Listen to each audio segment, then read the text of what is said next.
नमस्कार। औद्योगिक प्रशिक्षण संस्थानों के व्यवसाय बेसिक कॉस्मेटोलॉजी में अंकित टॉपिक सुपरफ्लस हेयर के बारे में आज मैं आपको प्रशिक्षण प्रदान करूंगी।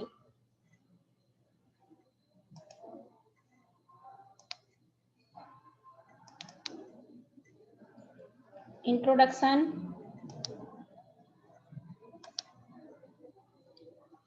परिचय। सबसे पहले हम पढ़ेंगे सुपरफ्लस मीनिंग। मतलब सुपरफ्लस मीन्स होता क्या है। अनचाहे बालों के कारण सुपरफ्लस हेयर के क्या कारण है, किन कारणों से होता है। Method of superfluous hair, electrolysis, thermolysis. Electrolysis और थर्मोलिसिस में अंतर, सावधानियां और लाभ। नेक्स्ट स्लाइड में हम पढ़ेंगे superfluous hair removal. Meaning of superfluous hair. सबसे पहले हम जानेंगे कि सुपरफ्लस होता क्या है। हमारे शरीर पर जो बाल अनचाहे होते हैं उन बालों को अनुवांछित बाल या सुपरफ्लस हेयर कहते हैं। जैसे जिन बालों को हम नहीं चाहते हैं कि ये बाल हमारे फेस पे या फिर हाथ पैरों पे रहें, तो उन बालों को अनुवांछित मतलब जिनको हम न चाहते हों ऐसे बालों को अनवांटेड हेयर, सुपरफ्लस हेयर या अनुवांछित हेयर कहते हैं। सदियों से अनचाहे बालों की समस्या महिलाओं के लिए चिंता का विषय बनी हुई है। ये आज से नहीं, प्राचीन काल से चला आ रहा है कि महिलाएं अपने सौंदर्य के लिए अनचाहे बालों को हटाने के लिए प्रयासरत रही हैं कि मतलब क्या हम करें कि हमारे अनचाहे बाल हट जाएं और हमारा फेस, हाथ पैर अच्छा और गोरा दिखाई दे। प्राचीन समय में अनचाहे बालों को हटाने के लिए जिन विधियों का प्रयोग किया जाता था उससे त्वचा को बहुत नुकसान पहुंचता था।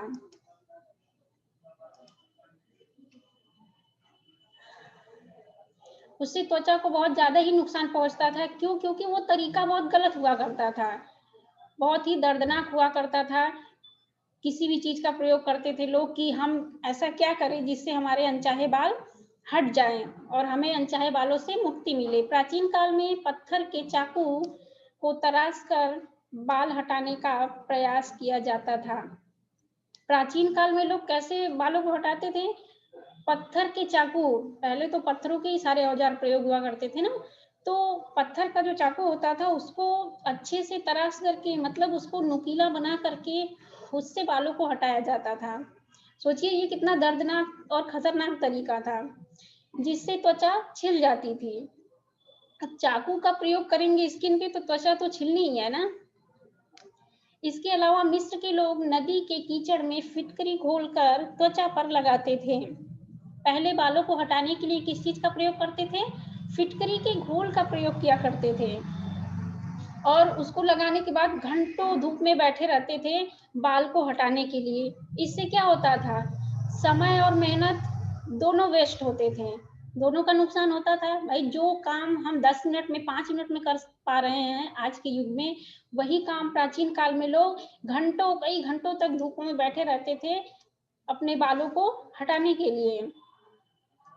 पर ये विधि कैसी थी? इससे त्वचा जल जाती थी।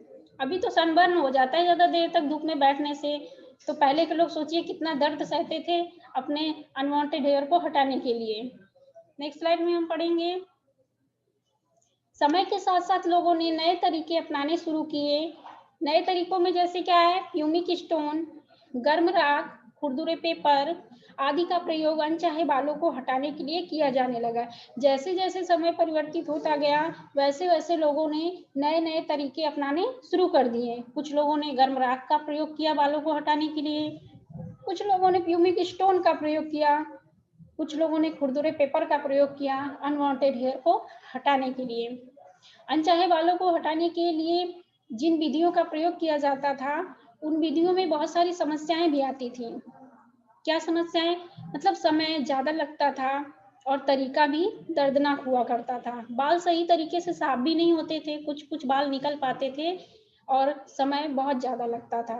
यही कारण था कि लोगों ने अनचाहे बालों को हटाने के लिए आधुनिक रूप से तैयार किए हुए प्रसाधन जब समय ज्यादा लगने लगा, धीरे धीरे समय परिवर्तित होने लगा, तो लोगों ने आधुनिक रूप में जितने भी प्रोडक्ट यूज हो रहे हैं उनका प्रयोग करना धीरे धीरे शुरू कर दिया, जैसे शेविंग, वैक्सिंग, थ्रेडिंग। शेविंग ज्यादातर पुरुष लोग प्रयोग करते हैं अनवांटेड हेयर को हटाने के लिए, शेविंग करने के लिए। वैक्सिंग और थ्रेडिंग का प्रयोग सभी करते हैं। ये तरीका थोड़ा आधुनिक हो गया, इससे त्वचा को नुकसान भी नहीं होता है और समय भी कम लगता है और त्वचा सुंदर और कोमल दिखाई देती है। नेक्स्ट स्लाइड में हम पढ़ेंगे, अनचाहे बाल अधिकतर चेहरे, गर्दन, मुख, पेट, हाथ, पैर आदि पर निकलते हैं। अनचाहे बाल ज्यादातर कहाँ होते हैं? जिनको हम हटाना चाहते हैं उसे अनचाहे बाल कहते हैं, मतलब हम नहीं चाहते हैं कि वो बाल हों। तो वो चेहरे, गर्दन, मुख, पेट, हाथ, पैर पे होते हैं। इनको हम सोचते हैं कि ये बाल निकल जाएं और ये देखने में अच्छे भी नहीं लगते हैं, ज्यादा हो जाते हैं तो। और ये बाल होते क्यों हैं? यह किसी व्यक्ति में बहुत कम और किसी व्यक्ति में बहुत अधिक निकलते हैं। उनका रंग व्यक्ति के मेलानिन पर निर्भर करता है। मेलानिन जो व्यक्ति ज्यादा गोरे होते हैं उनमें मेलानिन की कमी पाई जाती है। प्रायः गौर व्यक्तियों के बालों का रंग भूरा व काले व्यक्तियों के बालों का रंग काला होता है, क्योंकि गोरे व्यक्तियों में मेलानिन की मात्रा कम व काले व्यक्तियों में मेलानिन की मात्रा अधिक पाई जाती है। इसके लिए जो लोग जिनका कलर थोड़ा डार्क होता है, जो सांवले होते हैं, उनके हाथ पैरों के या फेस के बाल भी देखेंगे तो बहुत काले होते हैं। क्यों? क्योंकि उनमें मेलानिन की अधिकता पाई जाती है। जिसमें मेलानिन की अधिकता पाई जाएगी उसके सर के बाल हो, हाथ पैर के बाल हो या फिर आईब्रो, आई लैशेज हो, वो ज्यादा ब्लैक होते हैं, काले बाल होते हैं। नेक्स्ट स्लाइड में हम पढ़ेंगे अनचाहे बालों के कारण। अब हम जानेंगे कि ये अनवांटेड हेयर या अनचाहे बाल होते क्यों हैं, किन कारणों से होता है। हार्मोन्स के अधिक क्रियाशील होने के कारण अनचाहे बाल होते हैं। जब हार्मोन्स की मात्रा अधिक हो जाती है या अधिक क्रियाशील हो जाते हैं, ये तो अनवांटेड हेयर निकलना शुरू हो जाता है। गलत दवाइयों का प्रयोग करने के कारण उनके साइड इफेक्ट से अनचाहे बाल उत्पन्न होते हैं। अगर किसी भी दवाई का आप प्रयोग कर रहे हैं बिना डॉक्टर के सलाह के, तो अगर उनका इन्फेक्शन होता है या एलर्जी होती है आपको, तो उसके साइड इफेक्ट से भी बहुत सारे बाल उत्पन्न हो जाते हैं। जैसे आईब्रो, माथे पे, चिक्स पे, कहीं भी ये बाल की अधिकता हो सकती है। शरीर को अधिक ढककर रखने के कारण बालों का संपर्क प्रकृति से नहीं हो पाता है। शरीर के जिस भी भाग को हम ज्यादा ढक करके रखते हैं वहां पे क्या होता है, बाल ज्यादा उगने लगते हैं। क्यों? क्योंकि शरीर का जो संपर्क है वो प्रकृति से, नेचर के साथ एकदम बिल्कुल हट जाता है। इससे बाल वहां पे धीरे धीरे पनपना शुरू हो जाते हैं। शरीर पर किसी पैक, प्यूमिक स्टोन, उपटन आदि का प्रयोग न करने पर भी बाल बढ़ते हैं। जैसे हमेशा स्क्रबिंग या फिर प्यूमिक स्टोन, पैक, उपटन आदि का प्रयोग किया जाता है तो इससे बाल कंटिन्यू उसमें टूटते रहते हैं, क्योंकि रबिंग होती है, रगड़ने से बाल तो निकलेंगे ही, तो धीरे धीरे थोड़ा थोड़ा बाल निकलता रहता है और धीरे धीरे रिमूव होता रहता है। पर जब इसका प्रयोग नहीं करते हैं तो बालों की संख्या धीरे धीरे बढ़ने लगती है। नेक्स्ट स्लाइड में हम पढ़ेंगे बालों को ठीक से न बांधने पर उनका संपर्क चेहरे से माथे पर बना रहता है, इससे चेहरे पर बाल पनपते हैं। देखिए आजकल बालों को माथे पर कटिंग कराने का फैशन है, जिससे बाल आगे कटिंग होते हैं और बालों का संपर्क वो चेहरे और माथे के बीच में रहता है और बाल हमेशा माथे पे लटके हुए रहते हैं। तो इससे क्या होता है, वो धीरे धीरे वहां पे भी नीचे बाल उगना शुरू हो जाता है और माथे पे बहुत ज्यादा बाल की संख्या होने लगती है। छोटे बच्चों का उपटन न करने पर भी बाल पनपते हैं। अभी आज क्या हो रहा है, बच्चों को उपटन बिल्कुल नहीं लगाया जाता है। पहले क्या था, पहले बच्चों को उपटन का प्रयोग ज्यादा किया जाता था तो इससे बाल थोड़ा कम होते थे। अभी उपटन एकदम नहीं प्रयोग होता है, इससे भी बालों की संख्या बढ़ी है और बच्चों में ज्यादा बाल इसलिए देखने को पाए जाते हैं क्योंकि उपटन प्रयोग नहीं होता है, बाल टूट नहीं पाते हैं, बाल बढ़ते रहते हैं। अधिक समय से बीमार रहने पर अनुवांछित बाल उत्पन्न होते हैं। यदि कोई इंसान बहुत ज्यादा दिनों से बीमार है और बिस्तर पे है, बेड रेस्ट कर रहा है तो उसको भी धीरे धीरे धीरे धीरे बाल बढ़ने लगते हैं, अनवांटेड हेयर की संख्या बढ़ने लगती है। त्वचा को ठीक से साफ न करने पर अनचाहे बालों की समस्या उत्पन्न होती है। यदि हम अच्छे से त्वचा को साफ करके स्नान नहीं करते हैं, नहाते नहीं हैं, तो भी बालों की संख्या बढ़ती है। नेक्स्ट स्लाइड में हम पढ़ेंगे method of hair removal. Superfluous hair removal का अर्थ होता है किसी भी प्रसाधन व विधि द्वारा अनचाहे बालों को कुछ समय या हमेशा के लिए हटाना। सुपरफ्लस हेयर का मतलब ही यही होता है कि किसी भी प्रसाधन या विधि कोई भी हो, उससे बालों को कुछ समय के लिए या फिर परमानेंट हटाने का कोई भी तरीका। इसमें दो तरीके होते हैं, टेम्परेरी, परमानेंट। सबसे पहले हम जानेंगे टेम्परेरी तरीका क्या है। यह विधि कुछ समय के लिए बालों को हटाने में सहायक होती है। टेम्परेरी का मतलब ये होता है कि कुछ समय के लिए जिस चीजों का हम प्रयोग करते हैं वो टेम्परेरी चीजें कहलाती हैं। कुछ दिनों बाद बाल फिर निकल आते हैं। टेम्परेरी मेथड में होता है कि जब हम इसका प्रयोग करते हैं तो ये कुछ दिनों के बाद बाल जो है वापस आ जाते हैं, लेकिन कुछ समय के लिए हमें अनचाहे बालों से मुक्ति मिलती है। यह जो है बालों को हटाने का अस्थायी विधि है। इसका प्रयोग बार बार करना पड़ता है। यह बालों की ग्रोथ पर निर्भर करता है कि यह कितने समय के अंतर पर पुनः उगते हैं। यह जो है अनवांटेड हेयर आपके बालों के ग्रोथ पर, मतलब बालों की वृद्धि किस प्रकार की है उस पर आपके डिपेंड करता है कि आपको कितने दिनों के अंतराल पर हेयर रिमूविंग करवानी पड़ेगी। टेम्परेरी विधि अस्थायी विधि है। यह कम खर्चीली होती है, मतलब इसका खर्च कम होता है। जैसे थ्रेडिंग, वैक्सिंग, इन सबों का खर्चा कम होता है। जितनी भी आप परमानेंट विधि अपनाएंगे उतने ही वो ज्यादा कॉस्टली होंगे, खर्चा ज्यादा बढ़ता है। इसका प्रयोग त्वचा के छोटे या बड़े दोनों भागों पर किया जाता है। जो टेम्परेरी विधियां हैं उसका प्रयोग त्वचा के छोटे और बड़े दोनों भागों पर किया जाता है, जैसे eyebrow, forehead, upper lip, cheeks, chin इत्यादि। नेक्स्ट स्लाइड में हम पढ़ेंगे जैसे टेम्परेरी विधियों में क्या होता है, थ्रेडिंग। थ्रेडिंग आईब्रो को बनाने के लिए प्रयोग किया जाता है। प्लकिंग, प्लकिंग भी आईब्रो को ही शेप देने का एक तरीका है, जिससे हम आईब्रो को आसानी से शेप दे सकते हैं। सेविंग, सेविंग में भी बाल जो है वो जड़ से न उखड़ करके बालों के त्वचा की सतह से कट जाते हैं और कुछ समय बाद वापस अपनी स्थिति में आ जाते हैं। धीरे धीरे ये निकलना शुरू हो जाते हैं। ब्लीचिंग, ब्लीचिंग एक ऐसी प्रक्रिया है जो बालों के कलर को हल्का कर देती है और हमारे बाल जो है वो स्किन के कलर के हो जाते हैं, जिससे स्किन फेयर दिखने लगती है। डेपिलेटरी क्रीम मतलब हेयर रिमूविंग क्रीम, जिसका प्रयोग हम बालों को हटाने के लिए करते हैं। पैक एंड मास्क, ये भी टेम्परेरी विधि में ही है। पैक और मास्क का भी प्रयोग करके हम हेयर रिमूविंग से छुटकारा पा सकते हैं, अनवांटेड हेयर से छुटकारा पा सकते हैं। प्यूमिक स्टोन, प्यूमिक स्टोन के प्रयोग से भी काफी हद तक कुछ बाल टूटते हैं क्योंकि इससे रबिंग की जाती है। अब हम पढ़ेंगे परमानेंट हेयर रिमूविंग विधि। बालों को स्थायी रूप से हटाने के लिए मुख्यतः दो विधियां प्रचलित हैं।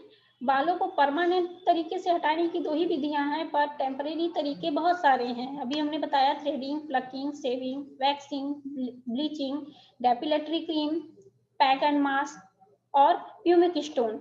लेकिन परमानेंट तरीके से हटाने की दो ही विधियां हैं, इलेक्ट्रोलिसिस, थर्मोलिसिस। आइए हम सबसे पहले जानेंगे इलेक्ट्रोलिसिस के बारे में। इलेक्ट्रोलिसिस क्या है? इलेक्ट्रोलिसिस सन 1815 में डॉक्टर माइकल द्वारा आविष्कार की गई विधि है। इसे गैल्वेनिक विधि भी कहते हैं, जिसमें प्रयुक्त डीसी तरंगों से सोडियम हाइड्रोक्साइड नाम का रसायन बनता है, जो हेयर पैपिला को नष्ट कर देता है।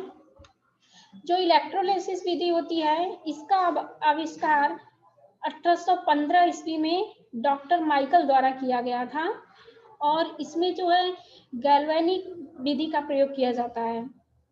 डीसी तरंगों से सोडियम हाइड्रोक्साइड नाम का रसायन बनता है, जो हेयर पैपिला को नष्ट कर देता है, जिससे हमारे बाल क्या होते हैं, बढ़ते नहीं हैं और धीरे धीरे वो नष्ट हो जाते हैं।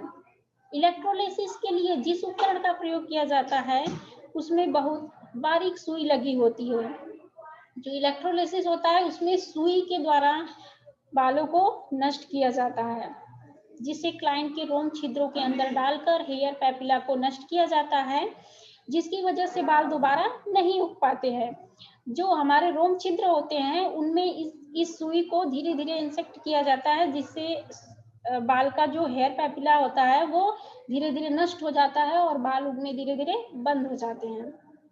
इस विधि का प्रयोग शरीर के छोटे हिस्सों के बाल हटाने के लिए किया जाता है, जैसे अपर लिप्स, आर्म्स, चिन, चिक्स, हेयर लाइन, आईब्रो इत्यादि।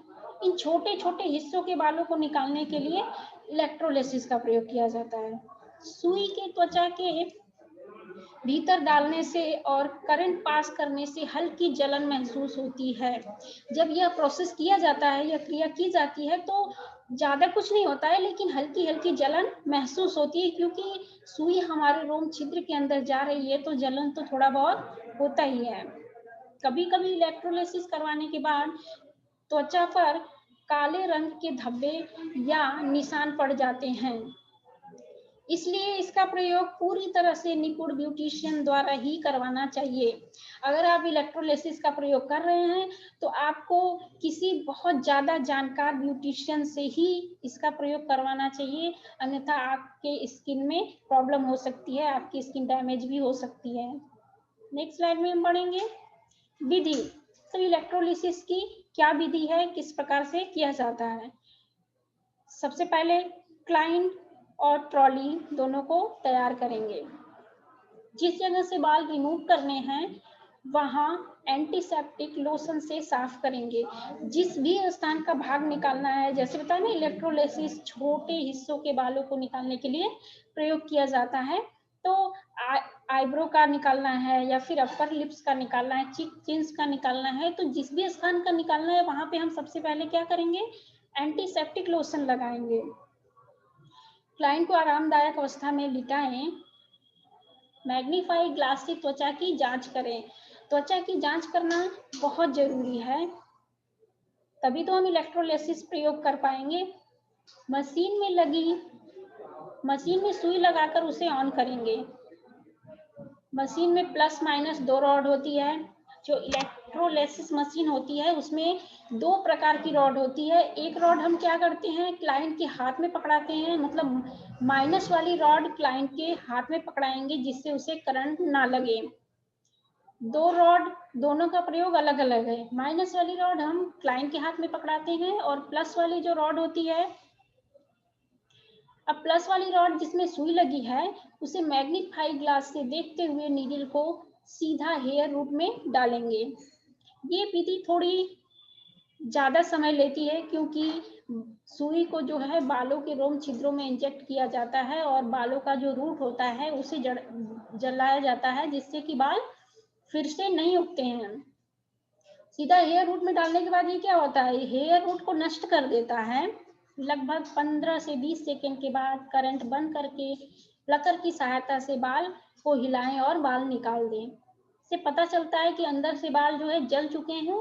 फिर प्लकर की सहायता से बाल को पकड़ करके बाहर निकालते हैं। सॉफ्ट हेयर के लिए लगभग 15 सेकेंड और हार्ड हेयर के लिए लगभग 30 सेकेंड के लिए नीडल को हेयर रूट में रखना चाहिए। बाल जिस प्रकार के हैं, अगर सॉफ्ट है तो 15 सेकेंड में ही उनके हेयर रूट जल जाते हैं और वो आसानी से निकल जाते हैं। अगर बाल हार्ड है तो कम से कम 30 सेकेंड तक नीडल को इस रोम छिद्र में रखते हैं, जिससे कि बाल जल जाएं और आसानी से निकल सकें। नेक्स्ट स्लाइड में पढ़ेंगे हम थर्मोलिसिस। अभी हमने पढ़ा इलेक्ट्रोलिसिस के बारे में, जो कि परमानेंट विधि है बालों को रिमूव करने की। अब हम पढ़ेंगे थर्मोलिसिस के बारे में। थर्मोलिसिस में ऊष्मा या हीट द्वारा बालों के रोम छिद्र को नष्ट कर दिया जाता है। थर्मोलिसिस अनचाहे बालों को हटाने का आधुनिक तरीका है। थर्मोलिसिस भी जो है इलेक्ट्रोलिसिस की तरह से ही है, परमानेंट विधि है हेयर रिमूविंग की। ये जो है आधुनिक तरीका है, मतलब इस समय इसका प्रयोग किया जाता है। इस विधि का प्रचलन इलेक्ट्रोलिसिस के मुकाबले में ज्यादा है। क्यों ज्यादा है? इसमें समय कम लगता है। इलेक्ट्रोलिसिस में क्या था कि नीडल की सहायता से निकाला जाता है और नीडल जो है एक बार में एक ही रूट में एंट्री करेगा, इसके लिए उसमें समय ज्यादा लगता है। और इलेक्ट्रोलिसिस में क्या है, इसमें समय कम लगता है और यह बिजली से चलने वाला यंत्र है जिससे एक समय में ज्यादा बाल को हटाया जाता है।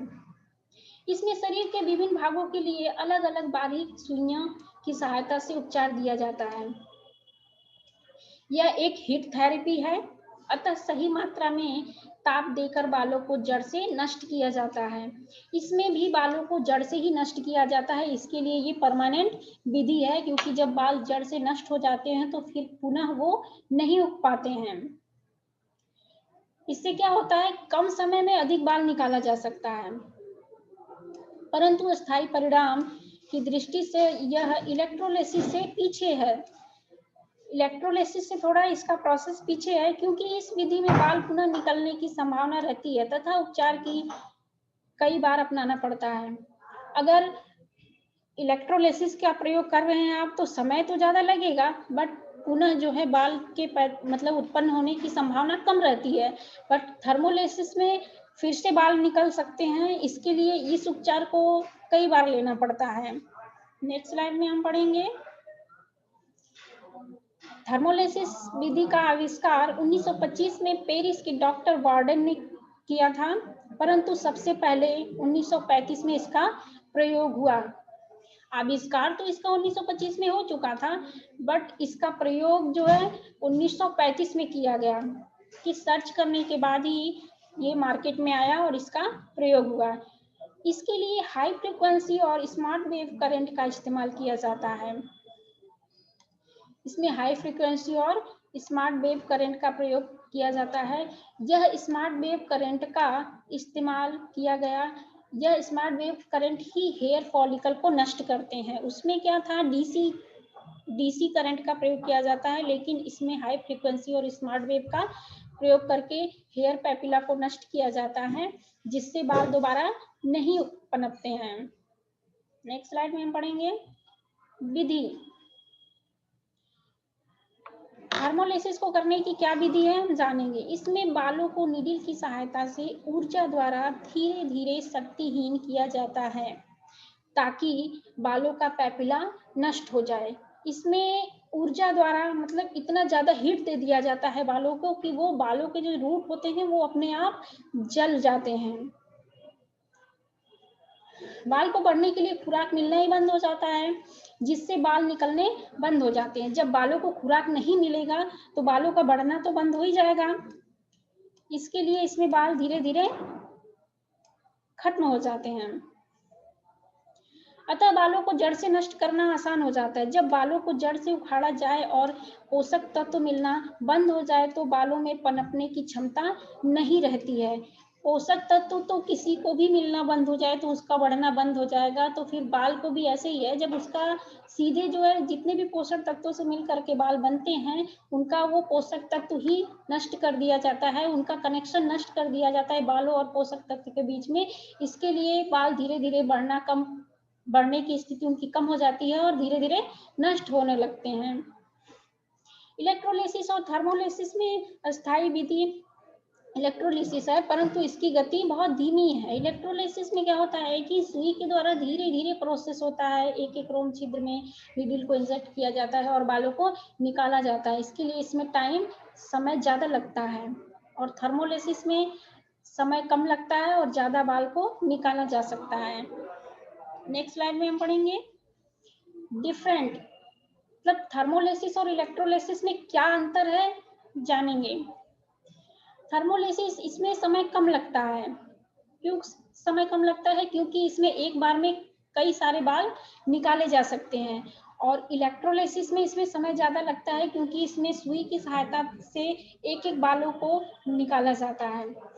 इस विधि का प्रयोग शरीर के बड़े बड़े हिस्से के बाल हटाने के लिए किए जाते हैं। जो थर्मोलिसिस होता है इसमें शरीर के बड़े बड़े हिस्सों के बाल निकाले जाते हैं, जैसे ब्रेस्ट हो गया, हाथ पैर इत्यादि। लेकिन जो इलेक्ट्रोलिसिस होता है इसमें शरीर के छोटे छोटे पार्ट के बाल निकाले जाते हैं, जैसे आईब्रो, अपर लिप, चीक, चिन्स इत्यादि। इसकी गति तेज है। इलेक्ट्रोलिसिस की गति क्या है? तेज है। सॉरी, थर्मोलिसिस की गति तेज है, इलेक्ट्रोलिसिस की इसकी अपेक्षा क्या है? कम है। इसके लिए यह ज्यादा प्रचलन में है। यह कम स्थायी विधि है। थर्मोलिसिस कम अस्थायी विधि है क्योंकि इसमें बाल के दोबारा निकलने की संभावना रहती है। इसका प्रचलन इलेक्ट्रोलिसिस के मुकाबले ज्यादा है। इसमें समय ज्यादा लगने के कारण कम प्रचलन में है। जो इलेक्ट्रोलिसिस होता है इसमें समय ज्यादा लगता है। इसका आविष्कार 1925 में हुआ था। थर्मोलिसिस का आविष्कार 1925 में हुआ था, बट इलेक्ट्रोलिसिस का आविष्कार जो है वो 1815 ईस्वी में ही हो चुका था। इसमें ऊर्जा या हीट द्वारा बालों के रोम छिद्रों को नष्ट कर दिया जाता है। कि इसमें डीसी तरंगों से सोडियम हाइड्रोक्साइड नाम का रसायन बनता है जो हेयर पैपिला को नष्ट करता है। इलेक्ट्रोलिसिस में बालों को डीसी तरंगों के द्वारा नष्ट किया जाता है, बट थर्मोलिसिस में ऊर्जा या हीट के द्वारा बालों के पैपिला को नष्ट किया जाता है। इसके लिए इसमें बालों के पुनः उगने की संभावना बनी रहती है।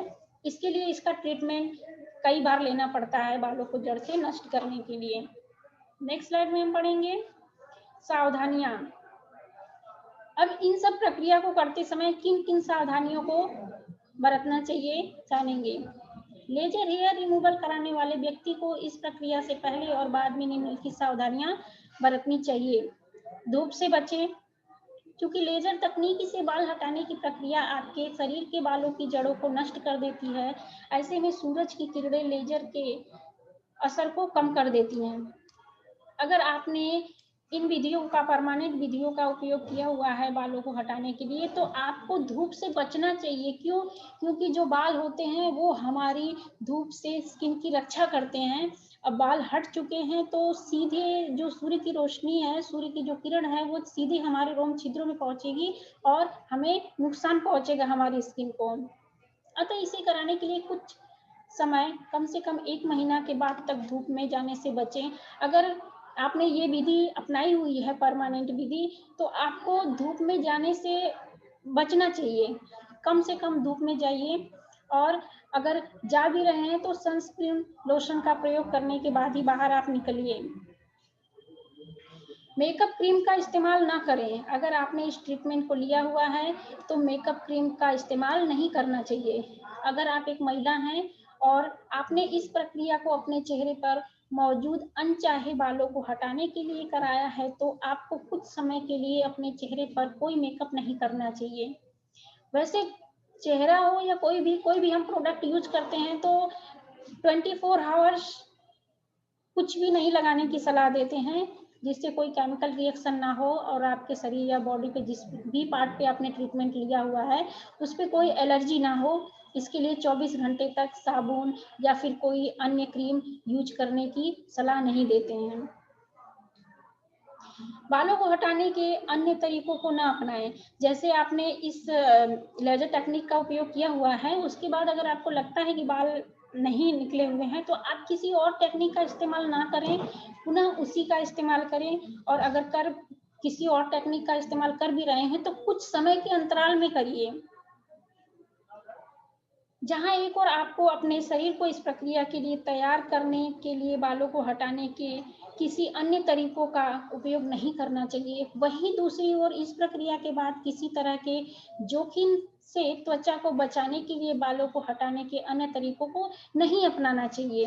मैं अभी बताने कि अगर आपके बाल छूट गए हैं या कुछ बाल उसमें रह गए हैं इस टेक्निक को यूज करने के बाद, तो आप किसी और प्रक्रिया का इस्तेमाल ना करें। कुछ दिनों के अंतराल पर पुनः इसी प्रक्रिया को दोहराएं या इसी ट्रीटमेंट को आप ले सकते हैं। नेक्स्ट स्लाइड में पढ़ेंगे हम। दवाइयों का सेवन ना करें। इस प्रक्रिया को करवाने वाले लोगों में से कई सारे लोग बड़ी बेसब्री से इसके परिणाम का इंतजार करते हैं, लेकिन जब उन्हें जल्दी से इसका परिणाम नजर नहीं आता है तो वे अन्य दवाइयों का सेवन करने लगते हैं। जब इस ट्रीटमेंट को लेने के बाद अगर रिजल्ट सही नहीं आता है तो कुछ लोग दवाइयों का प्रयोग करने लगते हैं। तो ऐसा नहीं करना चाहिए। आप वेट कीजिए, अगर रिजल्ट नहीं आता है तो आप कुछ दिन का, कुछ समय के अंतराल पे कोई दूसरा ट्रीटमेंट लीजिए, और इतनी जल्दी कोई दूसरा ट्रीटमेंट नहीं लीजिए, नहीं तो आपके स्किन में एलर्जी या कोई और अन्य प्रॉब्लम हो सकती है। डॉक्टर के संपर्क में रहें। ऐसा माना जाता है कि अगर किसी व्यक्ति को किसी भी तरह के इलाज से जल्दी ठीक होना है तो उसे तब तक अपने डॉक्टर के संपर्क में रहना चाहिए जब तक डॉक्टर उसे स्वस्थ घोषित ना कर दे, है ना। अगर हम कोई ट्रीटमेंट ले रहे हैं तो हमें तब तक अपने से इलाज नहीं बंद करना चाहिए जब तक डॉक्टर पूरी तरह से आपको ये ना कह दें कि आप ठीक हो चुके हैं, अब आपको दवाई की कोई आवश्यकता नहीं है। जैसा कि हम सभी यह जानते हैं कि प्रत्येक व्यक्ति यही चाहता है कि उसका सौंदर्य सबसे अलग रहे, और वह उसे बनाए रखने के लिए सभी तरह के तरीकों का इस्तेमाल करता है, जैसे प्लकिंग, वैक्सिंग, थ्रेडिंग इत्यादि। लेकिन जब उसे इन सभी तरीकों से लाभ नहीं मिलता है तब डॉक्टर उसे लेजर हेयर रिमूविंग कराने की सलाह देते हैं। अगर थ्रेडिंग, वैक्सिंग, प्लकिंग से उसे कोई फायदा नहीं समझ में आता है तभी ये जो है लेजर टेक्निक का उपयोग करने के लिए डॉक्टर सलाह देता है, और डॉक्टर के बिना सलाह के बहुत कम लोग प्रयोग करते हैं इसका। नेक्स्ट स्लाइड में बढ़ेंगे। खुजली। कई मरीजों को इस प्रक्रिया से त्वचा के उस हिस्से पर खुजली हो सकती है जहां पर इसे कराया गया है। जहां पर आपने इस टेक्निक का प्रयोग किया हुआ है वहां पे जो है आपको थोड़ी बहुत खुजली हो सकती है, पर इससे घबराने की आवश्यकता नहीं है। सूजन। कभी कभी इस विधि से बाल हटाने की प्रक्रिया के बाद शरीर का वह हिस्सा सूज जाता है। सबकी स्किन अलग अलग टाइप की होती है, किसी की सेंसिटिव होती है, किसी की नॉर्मल, किसी तो कुछ लोगों के ऊपर जो है यह टेक्निक इस्तेमाल करने के बाद उनके स्किन पर सूजन आ जाती है। छाले। क्योंकि इस प्रक्रिया को शरीर के विभिन्न अंगों पर किया जाता है, अगर इस प्रक्रिया को चेहरे या उस ऊपरी होठ के निचले या ऊपरी हिस्से पर कराया जाए तो इससे उन हिस्सों पर छाले भी हो सकते हैं, क्योंकि यहाँ की स्किन बहुत सॉफ्ट होती है, इसके लिए वहां पे छाले भी हो सकते हैं। एलर्जी। कई सारे मरीज यह शिकायत करते हैं कि उन्हें लेजर हेयर रिमूवल कराने के बाद एलर्जी होने लगी है, लेकिन ऐसा काफी कम मामलों में ही पाया जाता है। बहुत कम लोगों के साथ ऐसा होता है कि इस प्रक्रिया को इस्तेमाल करने के बाद उनको एलर्जी होती है, बट अगर आपको एलर्जी हो रही है तो आप दोबारा यह क्रिया ना दोहराएं या फिर इस ट्रीटमेंट को लेने से बचें। त्वचा का लाल पड़ जाना। जैसा कि स्पष्ट है कि इस पूरी प्रक्रिया को लेजर के माध्यम से किया जाता है और लेजर से निकलने वाली किरणें काफी गर्म होती हैं। इन गर्म किरणों के कारण शरीर के संपर्क में आने से वह हिस्सा लाल पड़ जाता है। जब इसमें ऊष्मा या हीट के द्वारा ही बालों को निकाला जा रहा है तो स्किन पे असर तो पड़ेगा ही, त्वचा तो लाल होगी ही। इसके लिए अगर आपको ऐसा कुछ लक्षण दिखाई दे रहा है तो आप इस ट्रीटमेंट को लेने से बचें। नेक्स्ट स्लाइड में पढ़ेंगे लाभ। अब हम जानेंगे कि इस टेक्निक का इस्तेमाल करने से क्या क्या फायदे हैं। लेजर हेयर रिमूवल बहुत सारे लोगों के लिए लाभदायक साबित हुई है, क्योंकि हेयर रिमूवल कराने से बहुत सारे लोगों को अनचाहे बालों से पूर्ण रूप से छुटकारा मिलता है। इस विधि को अपनाने से बहुत सारे लोगों को पूरी तरीके से अनवांटेड हेयर से छुटकारा मिला है। इसके कुछ फायदे इस प्रकार हैं। सबसे सटीक प्रक्रिया का होना। लेजर हेयर रिमूवल का सबसे महत्वपूर्ण लाभ है कि यह काफी सटीक प्रक्रिया है। इस प्रक्रिया को शरीर के उसी हिस्से पर किया जाता है जहां के अनचाहे बालों को हटाना है। जहां के अनचाहे बालों को हम ये सोचते हैं कि मतलब ये जो है फिर ना यहाँ पे हो गए, वहीं के बाल को हटाने के लिए हम जो है इसका प्रयोग करते हैं। सबसे सुरक्षित प्रक्रिया का होना। लेजर हेयर रिमूवल प्रक्रिया बाल हटाने के अन्य तकनीकों की तुलना में काफी सुरक्षित है, क्योंकि यह त्वचा पर कोई दुष्प्रभाव नहीं डालता है। कुछ लोगों की स्किन ऐसी होती है सॉफ्ट जिनके पे इसके साइड इफेक्ट होते हैं, वरना जो भी इसका ट्रीटमेंट लेता है ज्यादातर लोगों को लाभ ही हुआ है।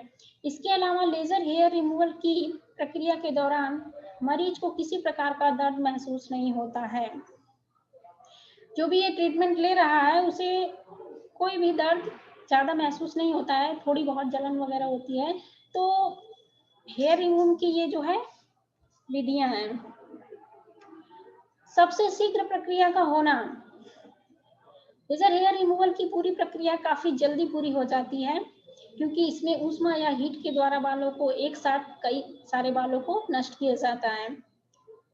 लेजर की प्रत्येक पल्स कुछ मिनट के लिए चलती है और एक बार में काफी सारे बालों को ठीक कर देती है। लेजर हेयर रिमूवल की प्रक्रिया में शरीर के हिस्सों पर मौजूद अनचाहे बालों को हटाने में काफी समय लगता है। बालों की वृद्धि दर को कम करना। चूंकि बालों को हटाने के अन्य तकनीकों से कुछ दिनों में बाल फिर से उगाते हैं, वही लेजर हेयर रिमूवल से बाल फिर से कम उगते हैं, क्योंकि यह प्रक्रिया बालों की जड़ों को नष्ट कर देती है, जिसकी वजह से बालों की जड़ों को फिर से बनने में समय लगता है और बाल धीमी गति से आते हैं। इस प्रक्रिया में बालों की जड़ को नष्ट किया जाता है, इसके लिए बाल क्या होते हैं, बहुत धीमी गति से आते हैं और बाल जिसके लिए हम हेयर रिमूविंग करवा रहे हैं अनवांटेड हेयर से छुटकारा पाने के लिए, उससे हमें मुक्ति मिलती है।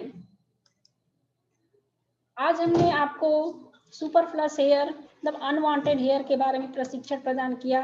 आशा करते हैं कि आपको यह भविष्य में मददगार साबित होगा।